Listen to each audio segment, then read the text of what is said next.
Good morning, students. I am Professor Ashok Kumar Shukla, owner and director of the Adarsh Education Center, Satya Niketan, Delhi, South Campus, near Durgabai Deshmukh metro station. मेरा ये coaching centre बच्चों 2001 से दिल्ली में चल रहा है। यहाँ पर मैक्सिमम क्लासेस दिल्ली यूनिवर्सिटी के स्टूडेंट्स की होती हैं। हम लोग यहाँ पर मैथमेटिक्स ऑनर्स, स्टैटिस्टिक्स ऑनर्स और इकोनॉमिक्स ऑनर्स की क्लासेस करते हैं और ज़्यादातर स्टूडेंट जो है हमारे पास मैथमेटिक्स और स्टैटिस्टिक्स के लिए आते हैं। आज के लेक्चर में हम आप लोगों को डिस्क्रीट मैथमेटिक्स की क्लास दे रहे हैं। जो सामने बच्चे बैठे हुए हैं वो भी ठीक से ध्यान देंगे और जो बच्चे हमारा वीडियो लेक्चर देखते हैं वो केयरफुली इसको समझें। आज मैं डिस्क्रीट मैथमेटिक्स, जो कि मैथमेटिक्स ऑनर्स 3rd सेमेस्टर में भी लग रहा है और ये मैथमेटिक्स ऑनर्स 5th सेमेस्टर में भी लग रहा है। आप कहेंगे ये कैसे दोनों संभव है? तो ये संभव है क्योंकि 3rd सेमेस्टर जो चल रहा है वो न्यू एजुकेशन पॉलिसी में चल रहा है और 5th सेमेस्टर जो है पुराने सिस्टम से चल रहा है। तो डिस्क्रीट मैथमेटिक्स दोनों ही सेमेस्टर में लग रही है, 3rd सेमेस्टर और 5th सेमेस्टर में। तो आज मैं डिस्क्रीट मैथमेटिक्स में आपको कई चीज़ें बताऊंगा, क्या क्या आपका सिलेबस होता है, क्या क्या चीज़ें पढ़नी, उसमें से कई चीज़ें आपको मैं आज बताने जा रहा हूं। जैसे कि आप लोगों को पता ही है कि आपके पहले यूनिट में पार्शियल ऑर्डर रिलेशन है, पोसेट्स है और उसके कई एग्जाम्पल्स हैं। तो एक एक करके मैं बताता चलता हूँ आप लोगों को। देखें, डिस्क्रीट मैथ,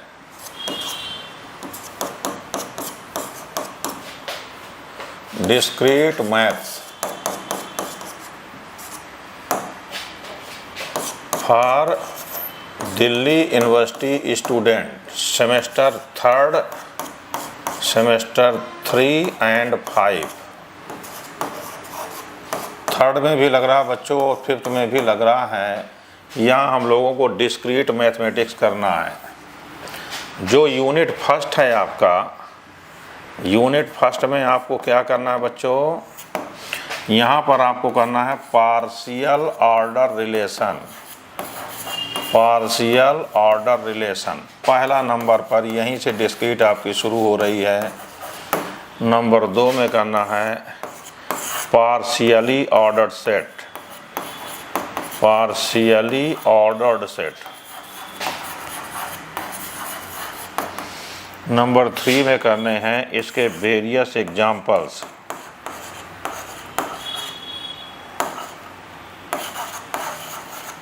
नंबर 4 में और कई चीज़ें करनी पड़ेंगी। यहाँ पर हम इसका हैशे डायग्राम बनाएंगे, हैशे diagram.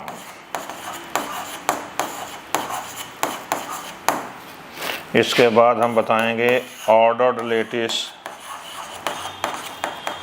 Ordered lattice and algebraic lattice, algebraic lattice. फिर इसमें और भी वेरियस चीज़ें आती चली जाएंगी, जैसे कि आपका ये ऑर्डर होमोमॉर्फिज्म, बल्कि ऑर्डर होमोमॉर्फिज्म ना करके आप इसको ऑर्डर्ड आइसोमॉर्फिज्म करें तो ज़्यादा ठीक रहेगा। तो यहाँ पर आएगा ऑर्डर्ड आइसोमॉर्फिज्म।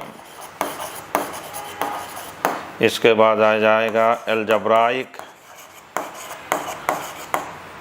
आइसोमॉर्फिज्म। तो बहुत सी चीज़ें बच्चों यहाँ पर आपको करना है। तो एक एक करके मैं आप लोगों को पढ़ाना शुरू करता हूँ। सबसे पहले यहाँ पर रिलेशन आता है। रिलेशन को आपने स्कूल में भी पढ़ा होगा जब 11th-12th में थे। इसके बाद मैथ ऑनर्स 1st सेमेस्टर में जब आए थे तो एक यूनिट में उसके relation, function, bijective function and cardinality वगैरह दिया हुआ था। कार्डिनलिटी, हालांकि यहाँ पर आपको डिस्क्रीट मैथमेटिक्स में भी कार्डिनलिटी पढ़नी है, जिसमें कि कार्डिनलिटी को भी शुरू में एक क्वेश्चन आएगा पेपर में, बट मैं आज यहाँ पर आपको रिलेशन से शुरू कर रहा हूँ, तो उसको ठीक से देखें आप लोग।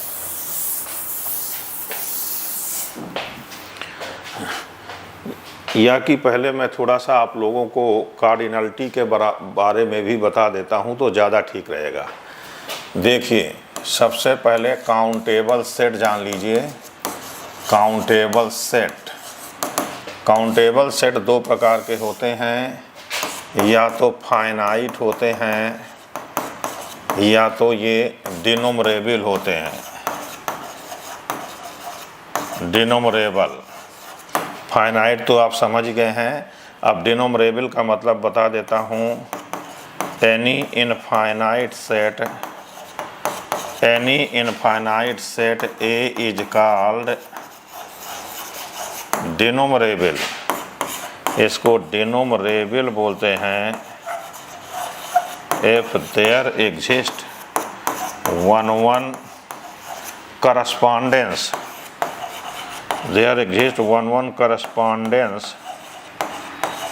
between A and N is the set of natural number। तो देखिए डिनोमरेबल सेट का मतलब है any infinite set A is called denumerable if there exist one correspondence between A and N। N है सेट ऑफ नेचुरल नंबर। अब one correspondence का मतलब एक मैपिंग होता है from set of natural number to A is a function. ये एक function होना चाहिए विच इज 1 एंड ऑन 2। इसको बाइजेक्टिव फंक्शन भी बोलते हैं। तो एनी टू सेट के बीच में वन करस्पॉन्डेंस का मतलब होता है कि दोनों ही सेट के बीच में एक 1 एंड ऑन 2 मैपिंग एग्जिस्ट करना चाहिए। यदि F एक मैपिंग A से B पर 1 एंड ऑन 2 होता है तो उस मैपिंग का इन्वर्स एग्जिस्ट कर जाता है और इन्वर्स भी 1 एंड ऑन 2 हो जाता है। एक दो क्वेश्चन इसी में बताता हूं बच्चों, फिर इसके बाद आगे बढ़ता हूं मैं। देखिए अभी हमने ये काउंटेबल सेट के बारे में आपको बताया है और एक एग्जाम्पल लेते हैं। देखिए काउंटेबल के 2-3 छोटे छोटे एग्जाम्पल ले लेते हैं। Example set of natural numbers. Set of natural numbers is countable. कैसे बच्चों काउंटेबल हो जाएगा ये? सॉल्यूशन देख लें। काउंटेबल का मतलब सेट ऑफ नेचुरल नंबर आपको पता है एक इनफाइनाइट सेट होता है। इसमें एलिमेंट होते हैं 1, 2, 3 and up to so on. तो इसको काउंटेबल बनाने के लिए इसे डिनोमरेबल करना पड़ेगा। Means 1 correspondence with the set of natural number ही करना पड़ेगा। तो यहाँ डिफाइन करेंगे identity function from natural number से नेचुरल नंबर सच दैट। कैसा डिफाइन कर देंगे बच्चों कि I of n equal to n for all n belong to n।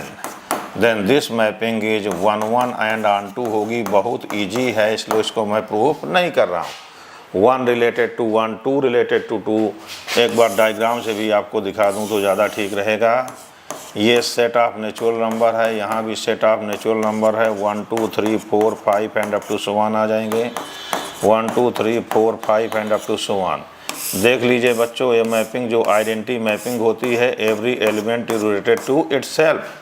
Therefore this mapping is 1 and on 2 हो गया है। This implies that set of natural number is countable। ये set countable होता है। इनफाइनाइट सेट है because it is डिनोमरेबल। Therefore we can say that set of natural number is a countable set।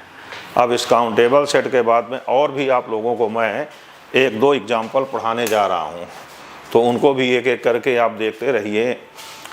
एक और question है, आपके बुक के ही question बता रहा हूं मैं। देखिए यहाँ एक दूसरा क्वेश्चन दिया है आपके बुक में। Question number 2, prove that an union single zero is a countable set. इसको काउंटेबल सेट बताना है। आपको पता है कि नेचुरल नंबर में यदि यूनियन 0 का कर दें तो होल नंबर का सेट बन जाता है। देखें यहाँ पर कोई भी एक मैपिंग इससे नेचुरल नंबर के बीच में 1 एंड ऑन 2 होती है तो हम इसे काउंटेबल बोल देते हैं। डिफाइन और मैपिंग, एक मैपिंग डिफाइन कर दीजिए। F from set of natural number to the set of n union 0 को हमने w होल नंबर लिख दिया y। कैसे डिफाइन करना है बच्चों? f of n equal to n-1 for all n belong to n। तो ये क्या बन जाएगा बच्चों? f1 equal to 0, f2 equal to 1, f3 equal to 2 etcetera etcetera. और ये फंक्शन भी 1 1 एंड ऑन 2 बनने जा रहा है। आप यहाँ देख सकते हैं ये सेट ऑफ नेचुरल नंबर था, यहाँ सेट ऑफ होल नंबर लिखा हुआ था n एंड w। यहाँ एलिमेंट है 1 2 3 4 5 and up to so on. यहाँ लिख दिया जाए 0 1 2 3 4 5 and up to so on. 1 mapped है विथ 0, 2 विथ 1, 3 विथ 2, 4 विथ 3, ऐसे देख लीजिए। तो ये ऐसे मैप्ड हो जाएंगे। तो every element of domain associated with a unique element of codomain and distinct element of domain associated with distinct element of codomain, therefore this mapping is 1 1 and on 2 mapping, and we can say that this implies that f is 1 1 and on 2 function, means 1 1 correspondence हो गया है। therefore w equal to n union 0 is a countable set। ये एक countable set हो गया बच्चों। पूरी discrete mathematics बहुत ही इजीली आप लोगों को मैं पढ़ाने जा रहा हूं। हमारा वीडियो लेक्चर देखें, हमारे कोचिंग को ज्वाइन करें, कंटिन्यू करें, हमें ऑनलाइन ज्वाइन करें या ऑफलाइन ज्वाइन करें या हाइब्रिड मोड पे ज्वाइन करें। हमारा कोचिंग सेंटर सत्य निकेतन में दुर्गाबाई देशमुख मेट्रो स्टेशन के पास है। हमारे सामने श्री वेंकटेश्वर कॉलेज है। अभी भी प्रेजेंट टाइम पर काफ़ी बच्चे हमारे पास एडमिशन ले चुके हैं, एडमिशन चल रहे हैं, अभी टाइम है। जल्दी से जल्दी हमें अप्रोच करें। हमारे डिस्क्रिप्शन पर मोबाइल नंबर दिए हुए हैं, चैनल को हमारे सब्सक्राइब कर लें, शेयर करें और दोस्तों के बीच में जो है इसको बताएं और जल्द से जल्द ज्वाइन करें। पूरा कोर्स टाइमली आपके एग्जामिनेशन के पहले 100% कोर्स कंप्लीट होगा। बहुत ही बढ़िया करवाता हूँ, मैं खुद ही प्रोफेसर हूँ। मैथमेटिक्स ऑनर्स के सारे पेपर मैं ही करूँगा, इसी प्रकार से स्टैटिस्टिक्स ऑनर्स के भी सारे पेपर मैं करूँगा। इकोनॉमिक्स ऑनर्स के मैं मैथमेटिकल इकोनॉमिक्स और इंट्रोडक्टरी स्टैटिस्टिक्स और इकोनॉमेट्रिक्स मैं खुद करवाता हूँ। बाकी पेपर्स के लिए हमारे पास फैकल्टी होती है। ओके बच्चों, अब मैं आपको थोड़ा सा पार्शियली ऑर्डर रिलेशन और पार्शियल ऑर्डर सेट के बारे में बताऊँ, उसका भी इंट्रोडक्शन करवाऊँ आपको। तो यहाँ पर ये जाने सबसे पहले क्या होता है, रिलेशन आता है। रिलेशन क्या होता है पहले आपको हम यही बता दें। Definition, if A and B are any two non-empty sets, A and B are any two non-empty sets, then any relation, कोई भी रिलेशन होगा R from A to B is a subset of, relation from A to B is a subset of A cross B। A cross B का कोई भी subset लेंगे वो यहाँ पर रिलेशन बनने जाएगा। एक एग्जाम्पल से देख सकते हैं। Example, let A equal to 1 2 3 and B equal to 4 5। तो सबसे पहले A क्रॉस B बना दिया जाए बच्चों। A क्रॉस B का मतलब कार्टेशियन प्रोडक्ट ऑफ सेट्स होता है। इसकी डेफिनेशन होती है A comma B such that A belong to A and B belonging to B। तो ये क्या बनेगा बच्चों, देख लीजिए। A यहाँ लिखा हुआ है, B वहाँ लिखा है। ऑर्डर पेयर में लिखते चले जाइए। 1 4 एंड 1 5। पहले 1 को इनसे कर दिया है, फिर 2 करिए तो ये 2 4 2 5, देन 3 4 एंड 3 5 आ जाएगा। ये बच्चों हमने A क्रॉस B लिखा हुआ है। अब मैं कह रहा था any subset of A cross B is called relation from A to B। तो मैं एक दो एग्जाम्पल इस रिलेशन के बता रहा हूँ आपको। ऊपर इसको रब कर देते हैं और आपको हम इसके जो है कुछ एग्जाम्पल्स बता रहे हैं। कि कैसे रिलेशन हम यहाँ डिफाइन करना चाह रहे हैं। ओके, नंबर 1, डिफाइन और relation R1 equal to A, B such that B is even। Second component even होना चाहिए, तो इसमें 4 वाले आ जाएंगे, 1 4 2 4 एंड 3 4 हमने ऐसा डिफाइन किया है। तो यहाँ पर एलिमेंट आ रहे हैं 1 4 2 4 एंड 3 4। इसमें कंडीशन क्या थी बच्चों, A, B, A belong to A, B belong to B, but B is even number. तो इवन यहाँ से देख लीजिए 3 ही बार आया हुआ है। इसी प्रकार से R2 को यदि हम ले लें, यहाँ लिख दें A, B such that A is even. मैं यहीं के सबसेट ले रहा हूँ, इसलिए मैं बाकी चीज़ें नहीं लिख रहा हूँ, डायरेक्ट A लिख रहा हूँ। तो A इज इवन, देखें R2 में A को इवन लेना है तो 2 4 2 5 पहला कंपोनेंट इवन होना चाहिए। तो इस रिलेशन में केवल 2 एलिमेंट आ गए हैं। इस प्रकार से बच्चों रिलेशन का मतलब मैं आपको समझा रहा था। अब मान लीजिए कोई रिलेशन गिवन है, कहता डोमेन निकालिए, तो पहला कंपोनेंट का सेट बना दीजिए। तो यहाँ डोमेन जो लिखा हुआ है, डोमेन ऑफ रिलेशन R1 जो लिखा है 1 2 एंड 3 लिखा हुआ है, और रेंज में इसके केवल 4 लिखा है। इसी प्रकार से डोमेन ऑफ R2 आपसे पूछता है तो फर्स्ट कंपोनेंट का सेट बनाइए, केवल 2 लिखा हुआ है, और रेंज में इसके 4 एंड 5 लिखा हुआ है। ये बच्चों रिलेशन का मतलब होता है। अब इसी रिलेशन में कहता इनवर्स रिलेशन निकालिए, तो वो इनवर्स रिलेशन भी आपको निकाल के मैं दिखा रहा हूँ। देखिए, इनवर्स ऑफ रिलेशन, किसी भी रिलेशन के इनवर्स का मतलब क्या है वो भी मैं आपको सिखा रहा हूँ। R inverse equal to B, A such that A, B belonging to R। यदि A, B रिलेशन R के मेंबर हैं तो B, A मेंबर हो जाएंगे R इनवर्स के। जैसे वहाँ R1 इनवर्स निकालना है बच्चों, तो R1 की वैल्यू निकाल चुके हैं, तो R1 इनवर्स को लिख दीजिए 4 1 4 2 एंड 4 3। देख रहे हैं, 1 4 को 4 1 किया, 2 4 को 4 2 कर दिया गया, 3 4 को 4 3 कर दिया गया। अब यदि इसका डोमेन निकालेंगे बच्चों, डोमेन ऑफ R1 इनवर्स, तो पहला कंपोनेंट का सेट बना दीजिए, केवल 4 लिखा हुआ है। तो मैं एक बताना चाह रहा हूँ, जो R1 का रेंज है वो R1 इनवर्स का डोमेन होगा, और जो R1 इनवर्स का डोमेन है वो R1 का रेंज हो जाएगा। इस प्रकार से बच्चों मैं आपको यहाँ पर रिलेशन को डिफाइन कर दिया हूँ कि रिलेशन क्या होता है। अब रिलेशन के बाद मैं पार्शियल ऑर्डर रिलेशन डिफाइन करने जा रहा हूँ। ध्यानपूर्वक देखें, पूरी डिस्क्रीट मैथमेटिक्स ऐसा ही पढ़ाऊँगा। पहले रिलेशन आता है, पार्शियल ऑर्डर रिलेशन आता है, पार्शियली ऑर्डर्ड सेट आता है, लीनियरली ऑर्डर्ड रिलेशन आता है जिसको चेन बोलते हैं। इसके बाद वहाँ पर हम जो मैक्सिमल एलिमेंट, ऐसे डायग्राम आएगा, maximal element, minimal element, greatest element, smallest element, और इसके साथ ही साथ जब पोसेट का कोई सबसेट लेंगे तो उसके upper bound, lower bound, supremum, infimum, सारी चीज़ें एक एक करके आएंगी।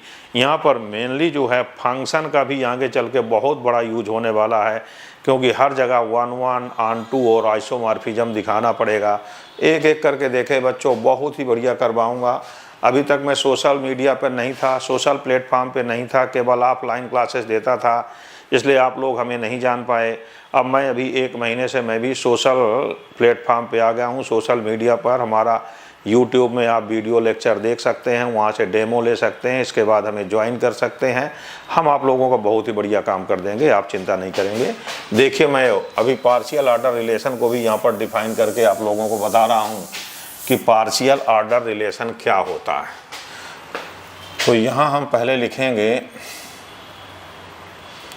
टाइप्स ऑफ रिलेशन लिखना चाह रहे हैं, types of relations, types of relation.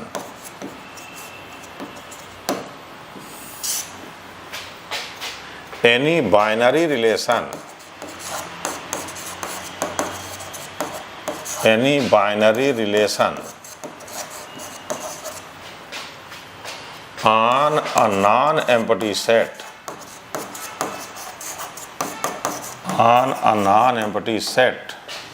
A is called, क्या क्या कहलाएगा, मैं एक एक करके लिख रहा हूं। नंबर 1, इसको बोलते हैं reflexive. Number 2, symmetric. Number 3, anti symmetric. Number 4, transitive. ये 4 टाइप के रिलेशन यहाँ पर मैं डिफाइन कर रहा हूँ। देखें बच्चों, ये रिफ्लेक्सिव क्या कहलाता है? If A comma A belonging to R for all A belonging to A, और कुछ लोग ऐसे भी लिख सकते हैं A related to A for all A belong to A, then relation is called reflexive relation. ये अभी हमने यहाँ पर ये जो डेफिनीशन लिखी है, ये रिफ्लेक्सिव की डेफिनीशन लिखी हुई है। अब सिमेट्रिक बताने जा रहा हूँ। If A related to B हो, this implies that B related to A हो जाए, और you can write A related B implies B related A, then relation R is called symmetric relation. ये बच्चों सिमेट्रिक रिलेशन की definition लिखा हूँ। इसके बाद एंटी सिमेट्रिक बता रहा हूँ।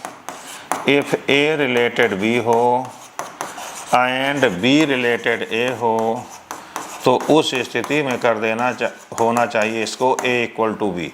पहले ये दोनों कंडीशन सेटिस्फाई करेंगी कि A रिलेटेड B हो एंड B रिलेटेड A हो, उस स्थिति में A इक्वल टू B हो जाना चाहिए, तब हम बोलते हैं this relation is anti symmetric relation. यहाँ ट्रांजिटिव देखिए बच्चों, A B related, A and B related हों, B एंड C रिलेटेड हों, B एंड C रिलेटेड हों, तो ये कहता है A एंड C रिलेटेड हो जाएंगे। Means A related B and B related C implies A related C, और you can write A related B, B related C implies A related C। ये 4 type के बाइनरी रिलेशन होते हैं बच्चों। इन्हीं binary relation से हम इक्विवेलेंस रिलेशन भी बना लेते हैं, और इन्हीं 4 रिलेशन के हेल्प से हम जो है पार्शियल ऑर्डर रिलेशन भी डिफाइन करेंगे। एक एक करके देखते जाइए, बहुत ही आसान है, बहुत ही आसानी से आप समझ जाएंगे। कन्फ्यूजन नहीं क्रिएट होना चाहिए, सारी चीज़ें बिल्कुल क्लियर होना चाहिए। एक एक पॉइंट को आपको क्लियर करूँगा। मेरा मकसद, मेरा मोटिव टीचर को ऐसा होना चाहिए कि बाई सिंपल वे से एवरीथिंग को कहना है। I will explain everything by very simple way that any student can understand every topic, complicated to complicated topic, मुश्किल से मुश्किल टॉपिक को भी you can understand properly and by very simple way. This is our teaching way. Okay, तो अब यहाँ पर देखें बच्चों, मैं आपको कुछ बातें और बता रहा हूँ। ये डिस्क्रीट में अंदर एंट्री पाने के लिए यहाँ पर जो है 2 टाइप के रिलेशन बता रहा हूँ। पहले मैं यहाँ लिख रहा हूँ बच्चों equivalence relation. Equivalence relation, any binary relation, any binary relation or on a non-empty set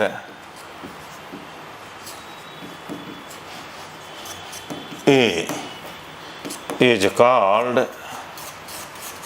equivalence if number 1 it is reflexive, इसको रिफ्लेक्सिव होना चाहिए। नंबर 2 इट इज सिमेट्रिक, इसको सिमेट्रिक होना चाहिए। Number 3 it is transitive. जब तीन चीज़ें हो जाएंगी बच्चों, reflexive, symmetric and transitive, then we say that this binary relation on a non empty set A is an equivalence relation. और यहाँ डिस्क्रीट में आपके यहाँ से शुरू हो रहा है, partially ordered relation, partially ordered relation, any binary relation, any binary relation or on a non-empty set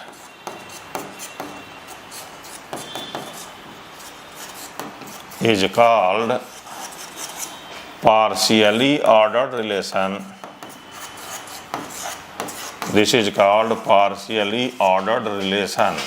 कब बोलेंगे बच्चों इसको partially order relation? If it is क्या क्या हो जाए, number 1 reflexive, number 2 anti symmetric,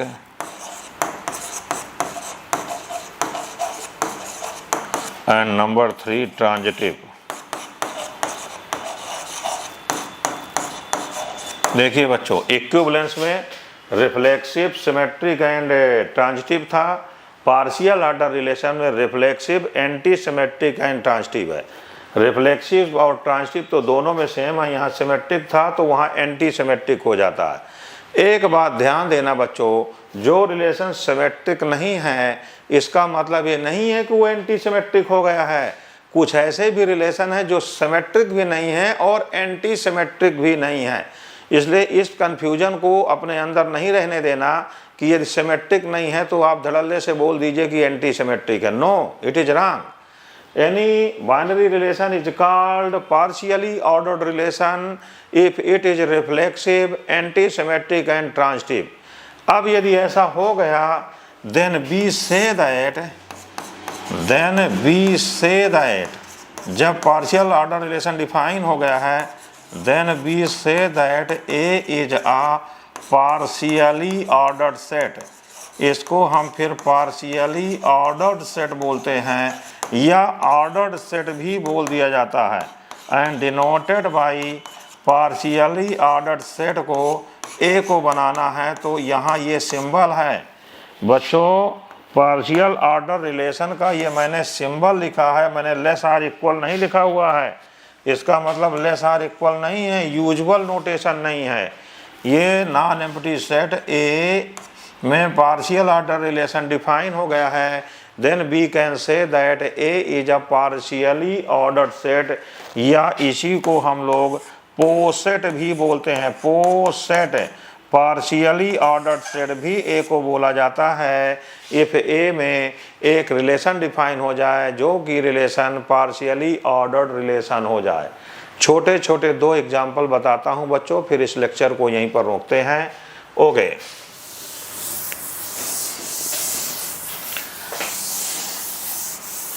यहां देखें, एक एग्जाम्पल आपको समझा रहा हूं। Let A be a non empty set, A एक नॉन एम्प्टी सेट है, and let P A denote power set, P A denote power set, power set of A. Power set क्या होता है बच्चों? Set of all subsets, set of all subsets. बल्कि हम इसको ए नहीं लिखना चाहते हैं, यहाँ हम एक्स कर देते हैं तो यहाँ भी एक्स हो जाएगा। हमने लिख दिया X be a non empty set and P of X denote power set of X. ये पावर सेट एक्स का लिखा हुआ बच्चों, ए का नहीं लिखा हुआ है। हमने इसको कर दिया है नॉन एम्प्टी सेट एक्स, तो पावर सेट ऑफ एक्स लिखा हुआ है। पावर सेट ऑफ एक्स का मतलब set of all subsets of x. Prove that set inclusion is a partial ordered relation on power set of x पर। Set inclusion का मतलब होता है बच्चों सबसेट।